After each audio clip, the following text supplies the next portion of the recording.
नमस्कार। शांतवाणी में आप सभी का स्वागत है। हमारी इस भागदौड़ भरी जिंदगी में मन कभी थक जाता है तो कभी विचारों के चक्रव्यूह में फंस जाता है। लेकिन अगर इसी मन को सही दिशा मिल जाए तो जीवन सफल हो जाता है। समर्थ रामदास स्वामी जी ने अपनी रचना मनाचे श्लोक के माध्यम से हमें बिल्कुल यही मार्ग दिखाया है। आज हम जानेंगे कि समर्थ ने किसी भी कार्य की शुरुआत करते समय केवल गणपति और सरस्वती की वंदना क्यों की और प्रभु श्री राम का वह अनंत पथ आखिर क्या है। चलिए मन को थोड़ा स्थिर करते हैं और शुरू करते हैं आज का सफर।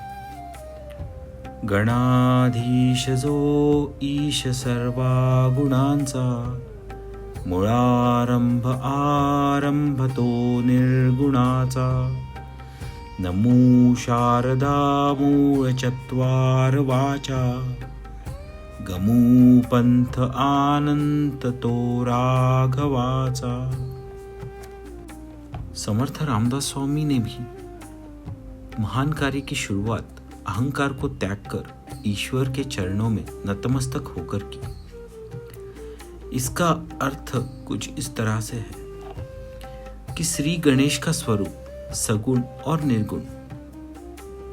हम गणपति को बुद्धि की देवता मानते हैं, लेकिन रामदास स्वामी यहाँ दो रूपों में देखते हैं। सगुण रूप जो सभी गुणों के स्वामी हैं और जीवन की बाधाओं को दूर करने वाले विघ्नहर्ता। निर्गुण रूप समर्थ कहते हैं कि गणेश केवल मूर्ति रूप नहीं है, बल्कि वे उस परब्रह्म का मूल रूप है जो सत्व, रज, तम इन तीनों गुणों से परे है। वे इस ब्रह्मांड का आधार है। माता सरस्वती विचारों और वाणी की शक्ति। माता सरस्वती को वाणी की जननी कहा गया है। हमारे मन में विचार आता है, फिर वह समझ आता है, उसके बाद वह शब्दों में आकार लेता है और अंत में हम उसे बोलते हैं। इस पूरी प्रक्रिया की जो मूल शक्ति है वह माता सरस्वती है, यानी हमारी बुद्धि को सही दिशा देने वाली प्रेरणा।